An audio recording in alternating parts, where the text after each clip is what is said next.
Man saves drowning buffalo calf. Then the entire herd does the unexpected. The first rays of dawn painted the Montana sky in hues of apricot and rose as Jake navigated his trusty Jeep along the winding road leading to Yellowstone National Park. The crisp morning air, tinged with the scent of pine and damp earth, filled his lungs with a sense of tranquility he rarely found elsewhere.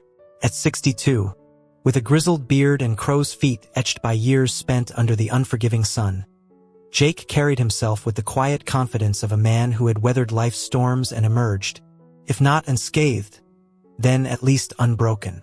His destination was a secluded meadow nestled deep within the park, a place where the bison, those magnificent beasts that had roamed these lands for centuries, often gathered in the early hours. Jake, a seasoned wildlife photographer, felt an inexplicable connection to these creatures, their raw power and stoic resilience mirroring his own journey through life's trials. Photography had become his sanctuary, his lens a window into a world untouched by the complexities of human emotion. It was a far cry from the turmoil of his past, the years lost in the haze of alcohol, the bitter divorce that had left him adrift. But through the lens, Jake had found his redemption, capturing the fleeting moments of beauty that nature offered, finding solace in the quiet solitude of the wilderness. Today, however, the serenity of the morning was disrupted by an unusual sight. As Jake approached his usual spot, he noticed a commotion near the riverbank, a flurry of movement that broke the stillness of the dawn. A sense of unease settled over him, a premonition that this day would be different.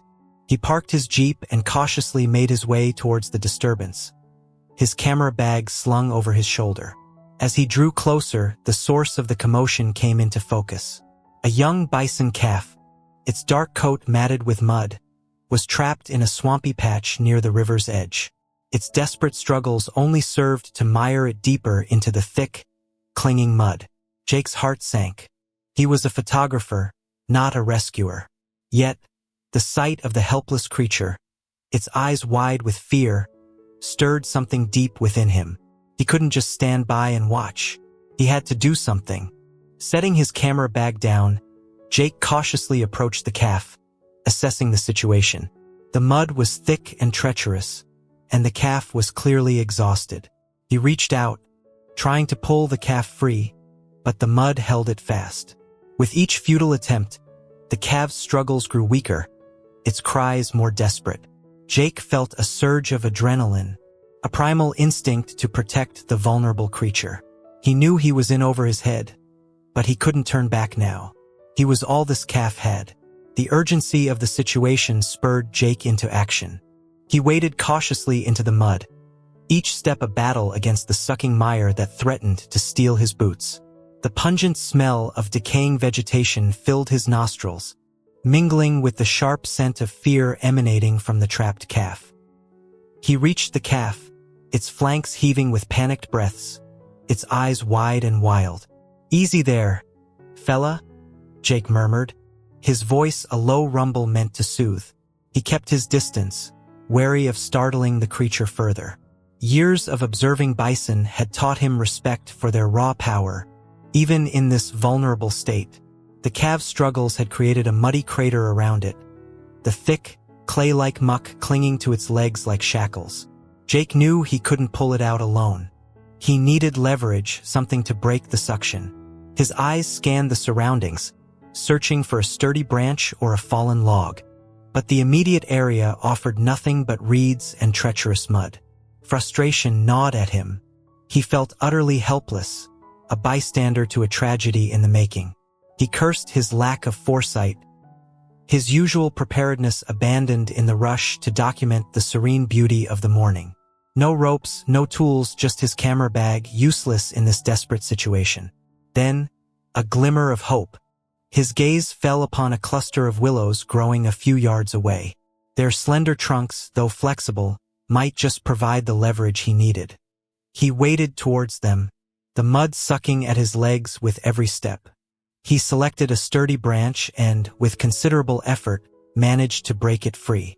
Returning to the calf, he carefully maneuvered the branch under its belly, hoping to use it as a lever.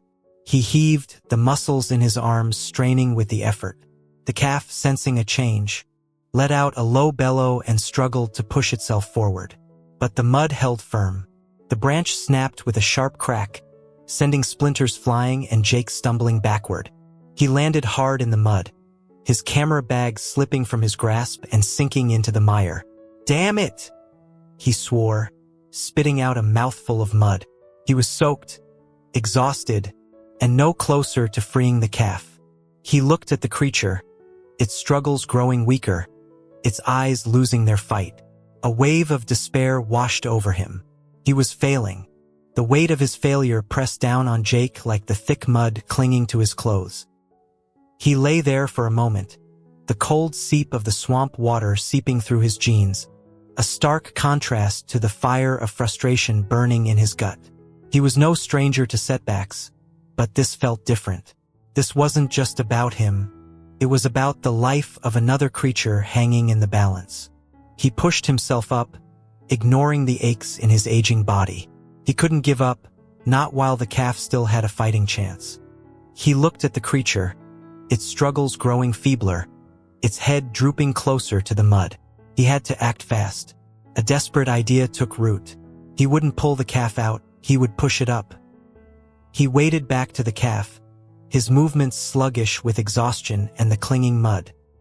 He positioned himself behind the creature, his boots sinking deep into the mire. Bracing himself, he placed his hands on the calf's rump, feeling the bones beneath the thick hide. "Come on, fella," he grunted, pushing with all his might. The calf, startled by the pressure, let out a weak bellow and tried to surge forward. But its legs were trapped, its hooves sinking deeper with every movement. Jake pushed harder, his muscles screaming in protest. He felt his own feet sinking, the mud threatening to engulf him as well. He gritted his teeth, refusing to yield. He thought of his own struggles, the years spent battling his demons, the pain of loneliness and regret. This calf, this innocent creature, deserved a chance at life. He redoubled his efforts, his body a lever against the unforgiving mud. He felt a slight give, a hint of movement. Hope surged through him, fueling his determination.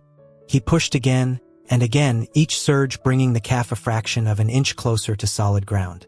But it was a losing battle. The mud was relentless, its grip tightening with every passing moment. Jake's strength was waning, his breath coming in ragged gasps. He felt his legs cramping, his arms trembling. He was on the verge of collapse. Just as despair threatened to consume him, a voice cut through the morning air. "Hold on. I'm here to help." The voice was strong, confident, a beacon of hope in the desolate landscape.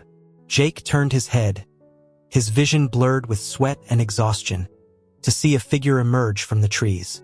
A woman, tall and athletic, clad in the green uniform of a park ranger, was rushing towards them, a coil of rope slung over her shoulder. Relief washed over Jake, so intense it almost brought him to his knees. He wasn't alone anymore. He had help. The ranger, Sarah, moved with the purposeful stride of someone accustomed to navigating the wilderness. Her face, framed by a no-nonsense ponytail, held a mix of concern and determination as she took in the scene. She wasted no time in assessing the situation, her eyes quickly taking in the trapped calf, Jake's exhausted form, and the treacherous mud that held them both captive. "I saw your Jeep by the road," she said, her voice calm but firm. "What happened here?" Jake, his breath still coming in ragged gasps, managed a brief explanation. "Got stuck. Trying to help the calf." Sarah nodded, her gaze already scanning the surroundings. "All right, I've got some rope. We'll need to create a pulley system to get him out." She moved swiftly, her movements efficient and practiced. She secured one end of the rope to a sturdy tree trunk, then waded carefully towards Jake and the calf. "Can you hold him steady?"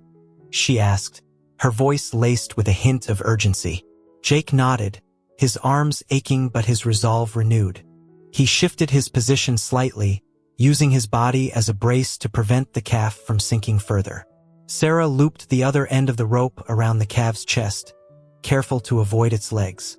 "On the count of 3, she instructed, her voice cutting through the heavy air. 1, 2, 3. They pulled in unison, their combined strength creating a force that the mud couldn't withstand. The calf let out a startled bellow as its body began to rise. The mud released its grip with a sucking sound, and the calf lurched forward, almost knocking Jake off his feet. Sarah quickly secured the rope, preventing the calf from sliding back into the mud. "We need to get him to higher ground," she said, her eyes scanning the terrain. "There's a small rise over there. Can you guide him?" Jake, his legs trembling with exhaustion, nodded. He moved to the calf's side, his hand resting on its muddy flank. The creature, still dazed and disoriented, leaned against him, seeking support. Together, they slowly made their way towards the firmer ground, Sarah keeping a watchful eye and adjusting the rope as needed. Reaching the rise, they finally had a moment to catch their breath.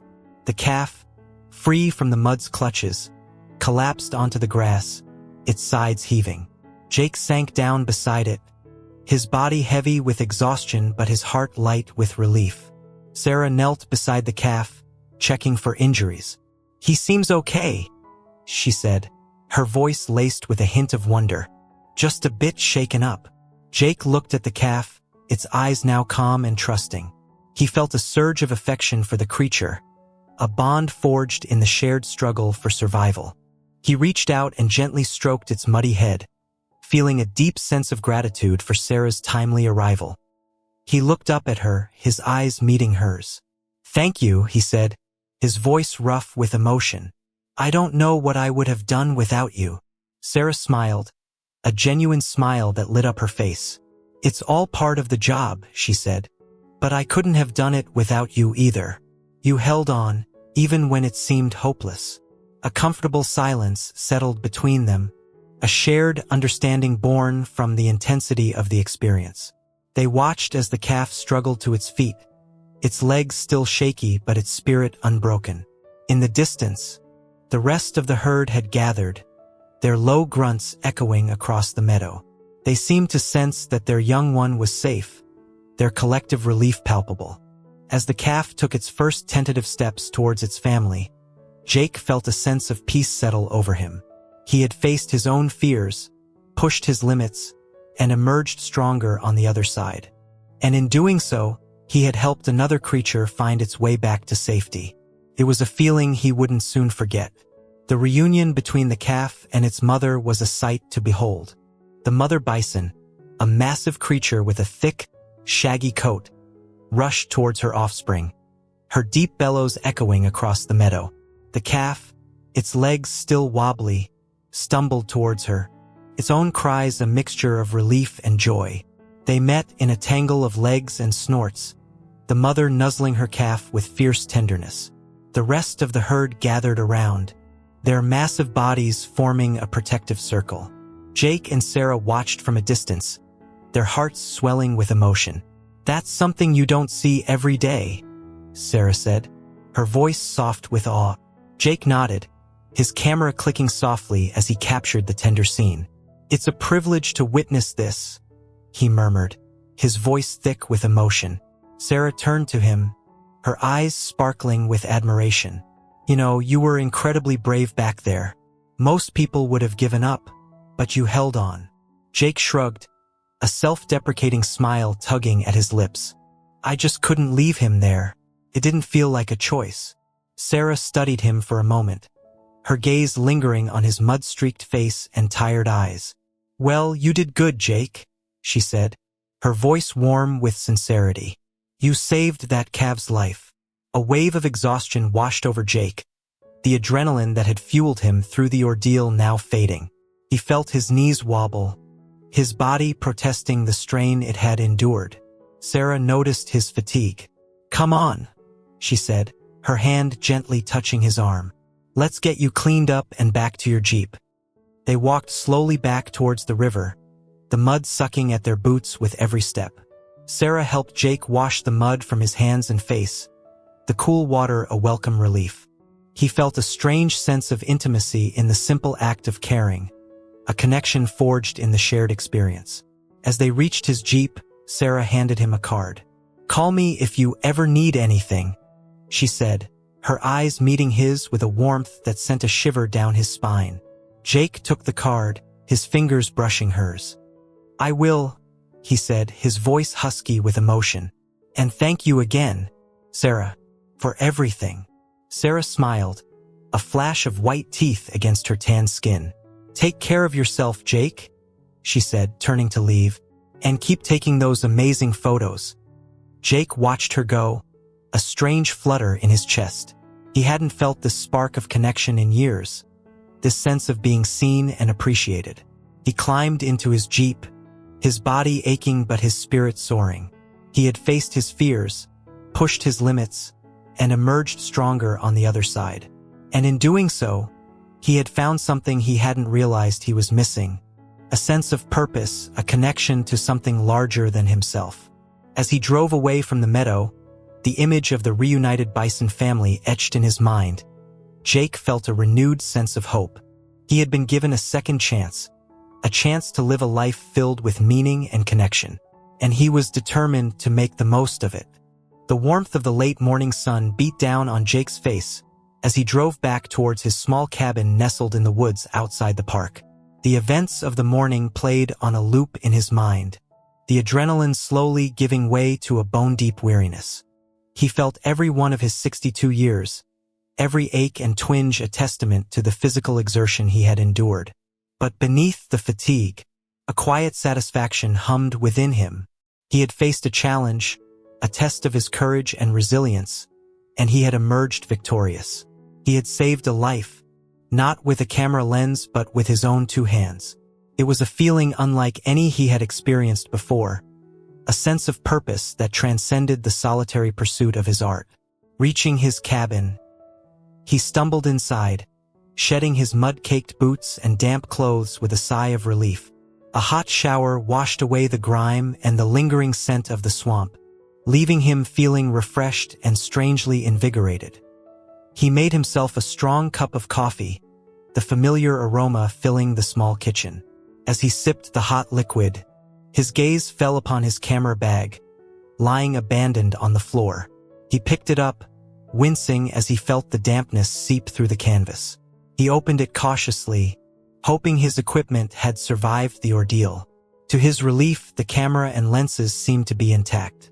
He carefully removed the memory card and inserted it into his laptop. As the images flashed across the screen, a wave of emotion washed over him. There were photos of the calf trapped in the mud, its eyes wide with fear. There were photos of his own desperate attempts to free it, his face contorted with effort. And then, there were photos of Sarah, her strong, capable hands guiding the rope, her determined expression a beacon of hope. And finally, there were photos of the reunion, the mother and calf entwined in a tender embrace, the rest of the herd looking on with quiet relief. The raw emotion captured in those images brought tears to Jake's eyes. He had witnessed something truly remarkable, a testament to the enduring power of love and connection, even in the wild. He spent the rest of the day editing the photos, carefully selecting the ones that best captured the essence of the experience. He felt a renewed passion for his craft, a desire to share these images with the world, to remind people of the beauty and resilience of nature, and the importance of compassion in the face of adversity. As the sun dipped below the horizon, casting long shadows across the room, Jake leaned back in his chair, a sense of peace settling over him. He had faced his fears, pushed his limits, and emerged stronger on the other side. And in doing so, he had found something he hadn't realized he was missing, a connection to something larger than himself, a purpose that transcended the solitary pursuit of his art. He thought of Sarah, her kind eyes and gentle touch. He pulled out the card she had given him, tracing the letters of her name with his finger. A smile played on his lips. He would call her, he decided. He had a feeling this was just the beginning of something new. The encounter with the bison calf had stirred something deep within Jake, awakening a dormant part of him that yearned for connection and purpose beyond the lens of his camera. The solitude he had once cherished now felt tinged with a subtle loneliness, a yearning for something more. He found himself drawn to the local animal shelter, a modest building on the outskirts of town. He had always been an animal lover, but his solitary lifestyle had precluded him from having pets of his own. Now, the sight of the abandoned dogs and cats, their eyes filled with a mixture of hope and despair, tugged at his heartstrings. He started volunteering at the shelter, spending his mornings cleaning cages, walking dogs, and playing with the cats. He found a strange solace in the company of these creatures, their unconditional love a balm to his soul. He learned their names, their personalities, their quirks. He discovered a knack for calming the anxious ones, for coaxing a purr from the shyest cat, for earning the trust of the most wary dog. The shelter was a world away from the solitude of his cabin, a bustling hub of activity filled with the sounds of barking, meowing, and the chatter of volunteers. He met people from all walks of life, united by their shared love for animals. There was Emily, a retired teacher with a gentle touch and a seemingly endless supply of dog treats. There was Mark, a young college student with a passion for animal welfare and a knack for training even the most rambunctious puppy. Jake found himself drawn to these people, their kindness and compassion a welcome contrast to the isolation he had grown accustomed to. He started joining them for coffee after their shifts, sharing stories and laughter. He learned about their lives, their families, their dreams. He felt a sense of belonging he hadn't experienced in years. One afternoon, while walking a particularly energetic husky named Max, Jake ran into Sarah. She was off duty, dressed in jeans and a t-shirt, her hair loose around her shoulders. She lit up when she saw him, her smile as radiant as the sun. "Jake, what a surprise," she said, her eyes sparkling with genuine delight. "I didn't know you volunteered here." Jake felt a warmth spread through him, a shy smile tugging at his lips. "It's something new," he admitted. "I guess I needed a change of pace." Sarah nodded, her gaze lingering on him with a warmth that made his heart skip a beat. "Well, it seems to suit you," she said, her voice soft. "You have a way with animals." They walked together for a while, Max trotting happily beside them. Jake told her about his experiences at the shelter, the people he had met, the animals he had come to care for. Sarah listened attentively, her occasional comments and questions showing a genuine interest. As the sun began to set, casting long shadows across the path, Sarah turned to him, her eyes meeting his with a sincerity that made his breath catch. "I'm glad we ran into each other, Jake," she said, her voice soft. "I've been thinking about you." Jake felt a surge of emotion, a mixture of hope and trepidation. "Me too," he confessed, his voice husky. They stood there for a moment, the silence filled with unspoken possibilities. Then, Sarah reached out and gently touched his arm. "Would you like to have dinner with me sometime?" she asked, her voice barely above a whisper. Jake's heart soared. "I'd like that very much," he said, his voice filled with a newfound confidence. As they parted ways, a promise hanging in the air, Jake felt a lightness in his step he hadn't felt in years. The encounter with the bison calf had not only saved a life, it had opened a door to a new chapter in his own life, a chapter filled with connection, purpose, and the possibility of love. The newfound lightness in Jake's step was challenged one crisp autumn morning when an unexpected phone call shattered the tranquility of his day. The caller ID displayed a name he hadn't seen in years. Mary, his ex-wife. A wave of apprehension washed over him, a familiar knot tightening in his stomach. Their separation had been acrimonious, fueled by his drinking and her resentment. Years of silence had followed, punctuated only by the occasional strained exchange about their son, Daniel. He hesitated, his finger hovering over the answer button. He had worked hard to build a new life, to find peace within himself. Did he really want to dredge up the past? But curiosity and a lingering sense of responsibility won over. He took a deep breath and answered the call.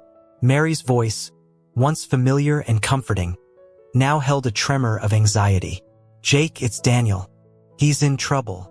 The knot in Jake's stomach tightened. Daniel, their only child, had always been a sensitive soul, prone to self-doubt and easily swayed by peer pressure.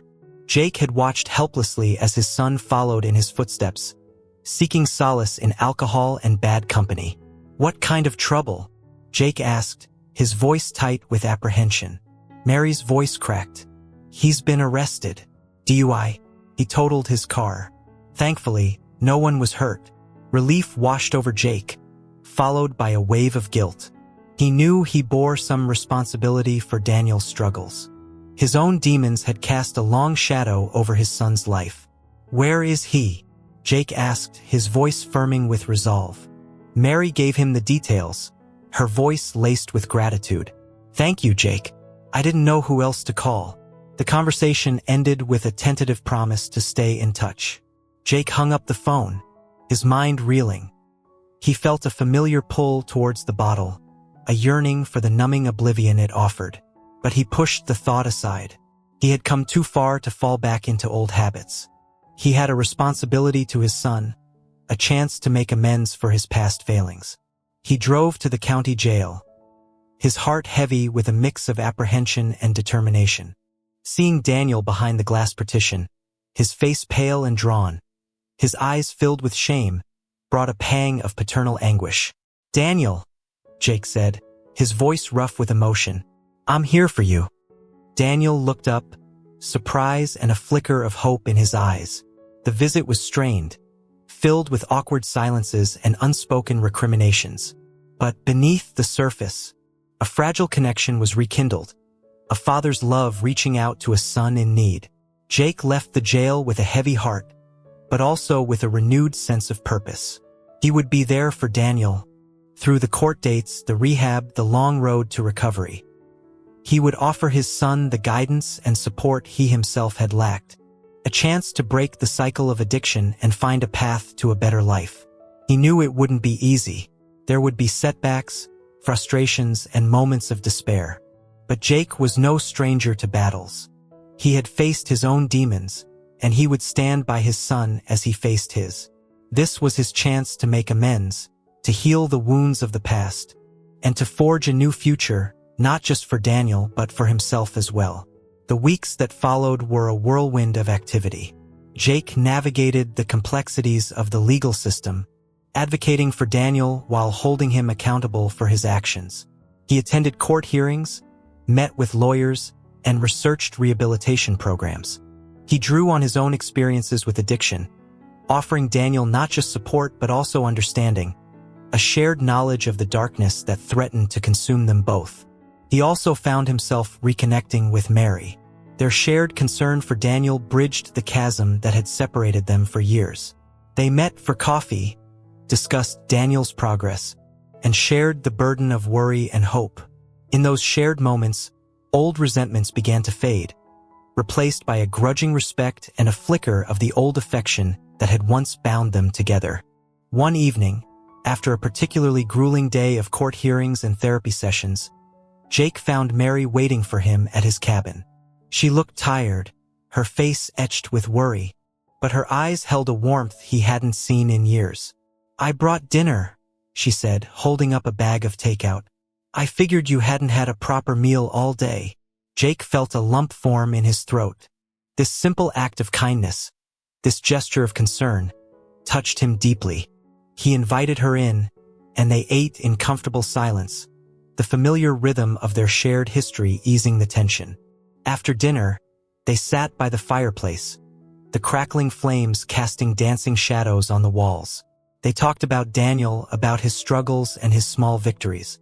They talked about their own lives, the paths they had taken, the regrets they carried. "I'm sorry, Jake," Mary said, her voice barely above a whisper, "for the way things ended, for the things I said." Jake reached for her hand, his fingers gently intertwining with hers. "I'm sorry too, Mary. I wasn't easy to live with back then." They sat in silence for a while, their hands clasped, the weight of the past easing with each shared breath. "You've changed, Jake," Mary said, her voice soft with wonder. "You're stronger, more at peace." Jake nodded, his eyes meeting hers with a sincerity he hadn't known he possessed. "I've learned a lot," he admitted. "About myself, about life." He told her about the bison calf, about Sarah, about the animal shelter. He spoke of his newfound purpose, his connection to something larger than himself. Mary listened intently, her eyes shining with admiration. "I'm glad, Jake," she said, her voice filled with genuine warmth. "You deserve to be happy." As the night deepened, they found themselves drawn closer, the old spark rekindling amidst the embers of their shared past. They shared a tentative kiss, a hesitant exploration of a love that had been lost and found again. It wasn't a fairy tale ending. There were still challenges ahead, wounds to heal, and trust to rebuild. But in that moment, by the firelight, Jake felt a sense of hope he hadn't known in years. He had faced his demons, both internal and external, and emerged stronger, more compassionate, more whole. And in the process, he had found his way back to a love he thought he had lost forever. Winter descended upon Montana, blanketing the landscape in a pristine layer of white. The biting wind howled through the trees, but inside Jake's cabin, a fire crackled merrily in the hearth, casting a warm glow over the cozy interior. The scent of pine needles and cinnamon filled the air, mingling with the aroma of freshly brewed coffee. Jake sat at his kitchen table, a steaming mug warming his hands. He gazed out the window at the snow-covered meadow, a sense of peace settling over him. The past few months had been a whirlwind of emotions, a roller coaster of challenges and triumphs. He had faced his demons, mended broken relationships, and discovered a newfound purpose. He had become a regular fixture at the animal shelter, his presence a calming influence on the anxious residents.